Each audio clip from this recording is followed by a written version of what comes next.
सभी को यहाँ बुलाया गया है। आखिर जंगल में चल क्या रहा है?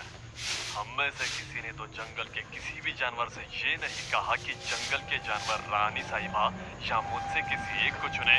हम दोनों तो अलग है ही नहीं।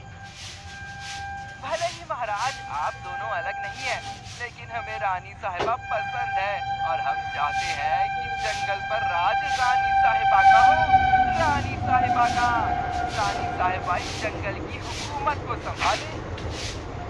और इसमें मुझे कोई आपत्ति नहीं होगी, क्योंकि मेरी पत्नी अगर इस जंगल की हुकूमत को संभालती है तो इससे बड़ी खुशी मेरे लिए और क्या होगी। और अगर रानी साहिबा इस जंगल की हुकूमत को संभालती है तो मैं रानी साहिबा के किसी भी नियम कायदे और हुकूमत को नहीं मानूंगी। शेर खान देखता है कि जंगल की आधी जनता रानी साहिबा को चाहती है और आधी जनता शेर खान को चाहती है, और इस बात को लेकर सभी जानवरों की आपस में बातचीत होने लगती है। तभी शेर खान सभी को शांत करवाते हुए कहता है, ठीक है, मैं काफी समय से रानी साहिबा और शेर खान को लेकर मतभेद देख रहा हूँ, तो मैं अब इस फैसले पर पहुँचा हूँ कि जंगल में हम दोनों का बंटवारा हो जाए और जंगल का आधा हिस्सा शेरनी यानी मेरी धर्मपत्नी संभाले और आधे जंगल का हिस्सा मैं यानी शेर खान संभालूं। लेकिन शेर खान, जंगल का बंटवारा अगर 2 हिस्सों में हुआ तो इसका फायदा आसपास के जंगल के जानवरों को हो सकता है। वो हमारे जंगल में हमला कर सकते हैं। मैं कहीं भी नहीं गया हूँ, बस जंगल अलग अलग हिस्सों में बंट रहा है। जो जानवर मुझे चाहता है वो मेरे हिस्से में आकर रहेगा, और जो जानवर रानी साहिबा को पसंद करता है वो जंगल के दूसरे हिस्से में यानी रानी साहिबा के साथ रहेगा। और जंगल के जानवरों पर कितनी बड़ी मुसीबत आने वाली है। एक रोज बगुला एक कबूतरी से बात कर रहा होता है। जल्दी बता, क्या खबर लाई है? कब तक महाराज इस जंगल की गद्दी संभालते आएंगे? महाराज ने मुझे यहाँ इसीलिए भेजा है क्योंकि उन्होंने मुझे तुम्हें ये बताने के लिए कहा है कि वो जल्द से जल्द शेरनी पर हमला कर उसे अपने कब्जे में ले लेंगे, और उसके बाद शेर खान को भी जंगल छोड़कर जाना होगा। मैं शेरनी की तरफ हूँ और उसकी देखभाल भी कर रहा हूँ। अभी यही सही मौका है जब हम शेरनी को बंधक बना सकते हैं। मैं ये संदेशा शाम में मालिक तक पहुंचा दूंगी, लेकिन तुम अपना ध्यान रखना और किसी को भी शक मत होने देना कि तुम्हें इस मकसद के बारे में कुछ भी पता है और तुम यहाँ किस मकसद से आए हो। इतना कहकर कबूतरी वहाँ से उड़कर दूसरे जंगल के लिए निकल जाती है। वहीं कबूतरी को अपने जंगल से जाता हुआ कौवा देख लेता है और वो तुरंत ही बगुले के पास आता है, जो कि एक पेड़ के नीचे खड़ा था, जिस पर कबूतरी कुछ देर पहले ही बैठी थी। काव काव काव काव, क्या बात है कबूतरी? संदेश लेकर आई थी क्या इस जंगल में? और तुम्हारी कबूतरी से क्या बात हुई, जरा मुझे भी बताओ बगुले। अरे मैं तो उस कबूतरी को यहाँ से भगा रहा था जो जंगल के राजा के बारे में जानने आई थी। उसे ये तक पता है कि जंगल 2 हिस्सों में बंट चुका है। पक्की बात है ना? तुम उस कबूतरी को यहाँ से भगा ही रहे थे या फिर जंगल का कोई संदेश जो उसे दे रहे थे?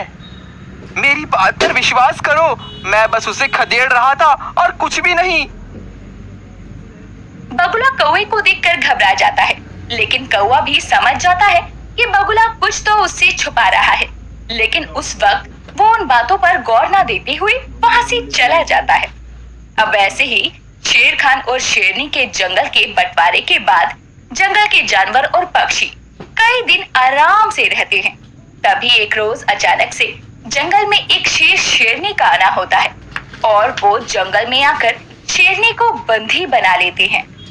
अरे तुम लोग कौन हो और इस जंगल के तो बिल्कुल भी नहीं लगते हो? तुम्हें इस जंगल में आने की इजाजत किसने दी? शेर खान को जब पता चलेगा तुम दोनों को वो जिंदा नहीं छोड़ेंगे। शेरनी साहिबा भूल रही हैं, आप भले ही इस जंगल पर अपनी हुकूमत चला रही हो, लेकिन अभी आप इन दोनों के कब्जे में हैं। और अब ये जंगल हमारा है, जंगल के जंगलवासी भी हमारे। पर शेर खान और तुम्हें मौत के घाट उतार दे, लेकिन अब तक शेर खान आया नहीं तुम्हें बचाने। आता ही होगा जैसे ही उसे अपनी रानी साहिबा के बंदी बनाने के लिए खबर मिली होगी, वो भाग कर आता ही होगा। बाकी के जंगल के जानवर थोड़ी भी होशियारी दिखाने की कोशिश करेंगे तो रानी साहिबा के साथ तुम में से भी सबकी जान जा सकती है। जंगल के जानवर तो इस बात से हैरान थे कि उनके साथ रहने वाला बगुला गद्दार निकला। उसने ही दूसरे जंगल के शेर और शेरनी को बुलाकर जंगल पर कब्जा करवाया और शेरनी को बंदी बनवाया।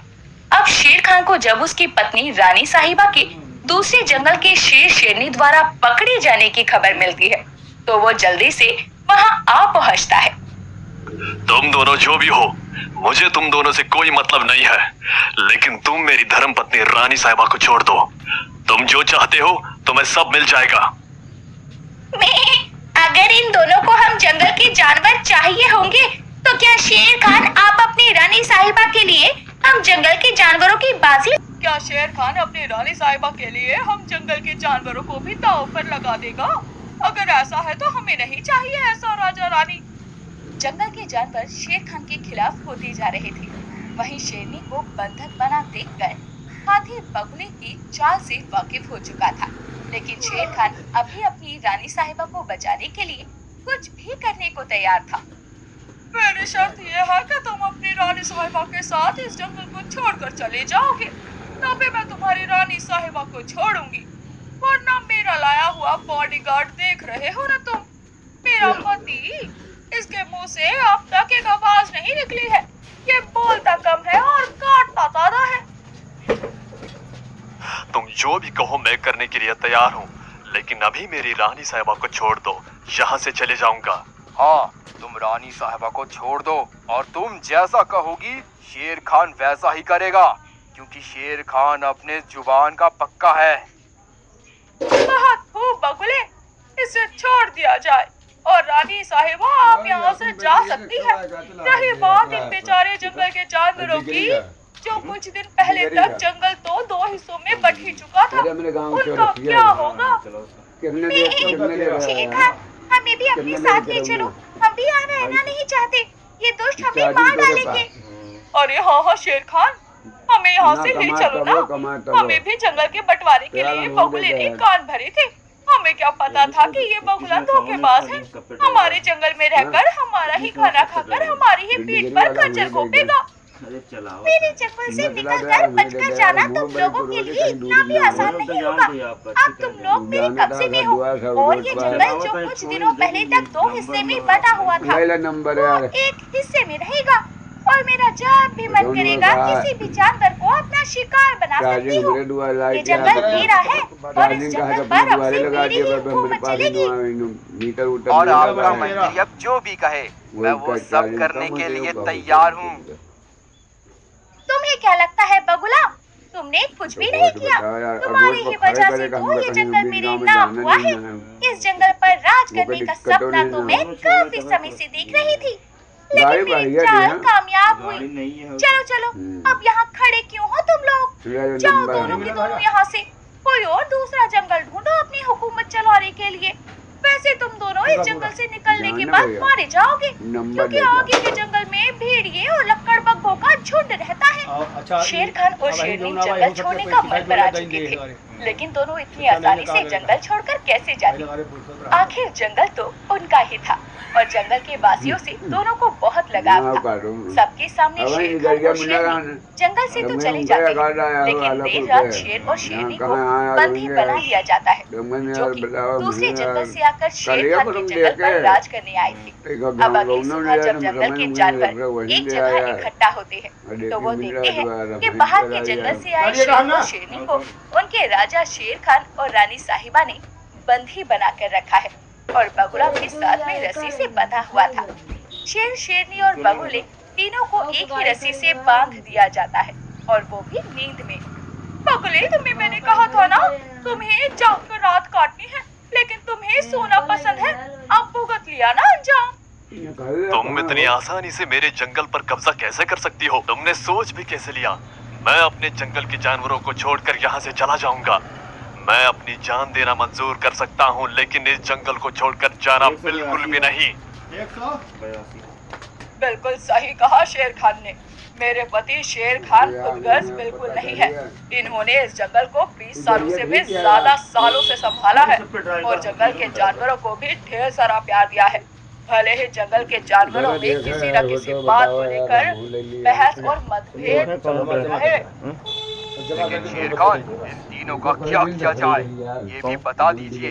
अभी के अभी इन्हें ठिकाने लगा देता हूँ, क्योंकि इन्होंने सोचा कैसे एक राजा के होते हुए खुद राजा बनेंगे। एक पहले डिग्री चला। इन तीनों को ऐसी सजा दी जाए कि आने वाले समय पर इस जंगल में कोई भी कब्जा करने से पहले इन तीनों के हाल के बारे में सोचे कि इन तीनों का क्या हुआ था। बस काफी है शेर खान, मैं समझ गया इनका क्या करना है। अभी इन्हें पेड़ से बांध देता हूँ, भूख प्यास से तड़प कर मर जाएंगे।